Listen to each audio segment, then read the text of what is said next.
Assalamualaikum warahmatullahi wabarakatuh. Ila hadratin Nabi Mustafa Muhammadin sallallahu alaihi wasallam wa ala alihi wa azwajihi wa sahbihi wa dzurriyyatihi wa ahli baitil kiram.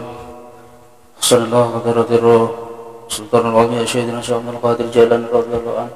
Sallallahu hadratir musannif hadal kitab ya Haji Muhammad Hasyim Asy'ari wa nafa'ana bihi wa bi 'ulumihi. Syaulillahi lahumul fatihah.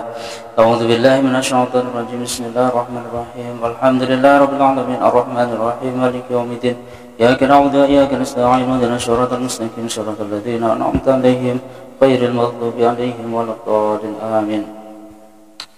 Bismillahirrahmanirrahim. Qala mu'allifur rahimahullahu ta'ala wa nafa'ana bihi wa bi 'ulumihi fid dharain. Amin ya rabbal alamin. Alhamdulillah, pada sore hari ini menjelang berbuka puasa pada hari keberapa ini Mas? 17 ya? 16 malam 17, karena nanti malam nuzulul Quran. Kita meneruskan ngaji kitab Risalah Ahlussunnah wal Jamaah karya Hadratus Syekh Haji Hasyim Asy'ari. Pada hari ini kita mulai dari halaman 5 bab pasal tentang menerangkan bab sunnah dan bid'ah. Baik, kita langsung mulai saja. Bismillahirrahmanirrahim. As-sunnah itu bermula sunnah. Oh ya, kita pakai bahasa Indonesia aja sekarang, meskipun dimuratin satu-satu, nggak usah pakai bahasa Jawa lah, kelamaan. As-sunnah itu bermula sunnah, ditome dengan domah, wa tasdidi dan tasdid, itu kama seperti perkara kala yang sudah berkata siapa Abul Baqa fi kulliyatihi, di dalam kitab kuliah Abul Baqa. Lughatan, di dalam menurut bahasa, dinamakan sunnah menurut bahasa itu adalah at-thariqah itu jalan, walau ghaira mardiyatin, dan meskipun tidak diridhoi. Wa syar'an, dan menurut syara itu ismun, nama lit-thariqati, terhadap jalan al-mardiyati yang diridhoi, al-maslukati yang ditempuh, fidini, di dalam agama, salaka yang menempuh, ha pada thariqah mardiyah siapa Rasulullah sallallahu alaihi wasallam, au ghairuhu, atau selainnya Rasulullah, miman, dari orang, huwa yang bermula, man itu ulima, yang diberi ilmu siapa, man fidini, di dalam agama, kasahabati, seperti sahabat radhiyallahu anhum, radhiyallahu, semoga merahmati siapa Allah anhum, terhadap para sahabat.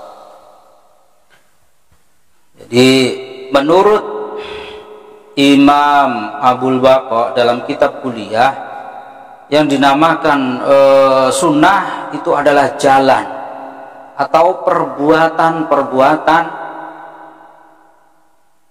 baik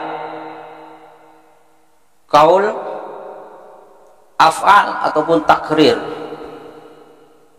Itu adalah jalan, perbuatan, meskipun tidak diridhoi oleh Allah, itu adalah sunnah. Jadi sunnahnya siapa saja, perbuatannya siapa saja, itu disebut jalan. Perbuatan manusia itu bisa menjadi sunnahnya dia sendiri, meskipun itu tidak diridhoi oleh Allah. Contohnya banyak,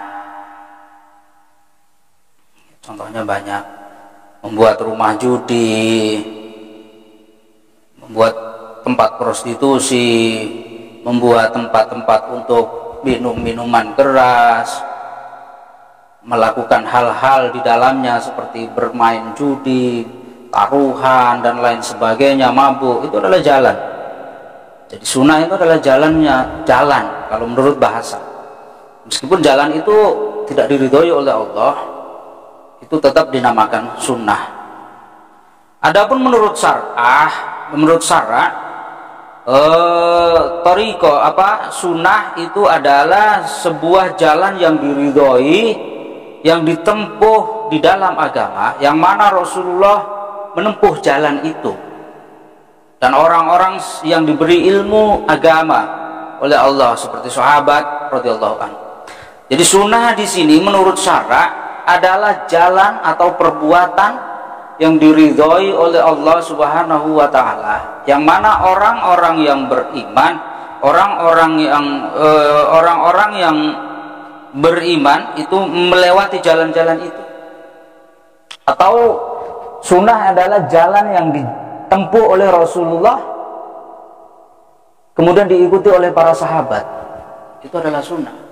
Nah, sunnahnya Rasulullah tentu adalah sunnah yang diridhoi, bukan sunnah yang tidak diridhoi. Nanti di belakang ada penjelasannya. Barang siapa yang memulai perkara baru yang baik, maka dia mendapatkan pahala sebagaimana pahala orang yang mengerjakan setelahnya.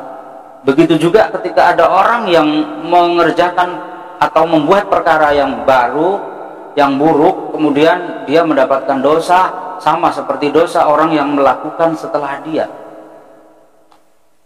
Artinya sunnah itu menurut syara seperti itu tadi, baik dalam kaul, ucapannya Rasulullah, perbuatannya Rasulullah, dan ketetapan yang diakui oleh Rasulullah itu disebut sunnah. Sunnahnya Rasulullah tentu banyak sekali sunnahnya Rasulullah.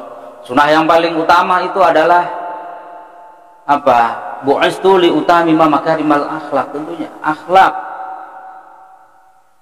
Sunnah yang paling utama tentunya adalah akhlak, bukan yang lain. Berbuat baik terhadap sesama, menghormati sesama, itu adalah sunnahnya Rasulullah yang luar biasa.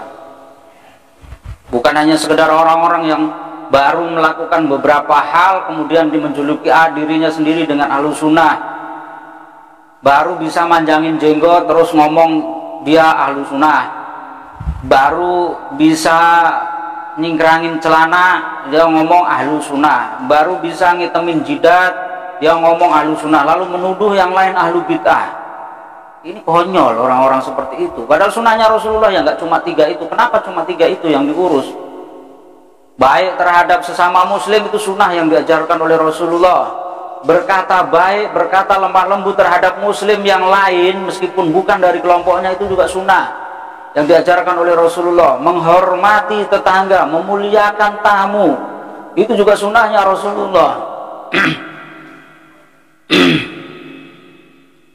Kenapa baru melakukan 3 hal yang belum tentu kesunahannya level tinggi sudah mengaku sebagai ahlu sunnah wal jamaah, dan yang lain adalah ahlu bid'ah?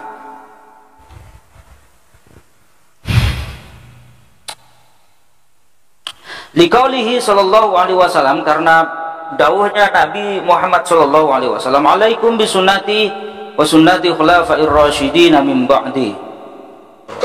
Jadi Rasulullah, kenapa di atas disebutkan bahwa sunnah menurut syara adalah perbuatan yang diridhoi yang dilakukan oleh Rasulullah dan para sahabat, itu dinamakan sunnah. Kenapa? Liqaulihi sallallahu alaihi wasallam, alaikum bisunnati, alaikum tetaplah kalian bisunnati dengan sunnahku, wa sunnati khulafa'ir rasyidina, dan sunnahnya khulafa'ur rasyidin min ba'di, yang setelahku, kata Rasulullah.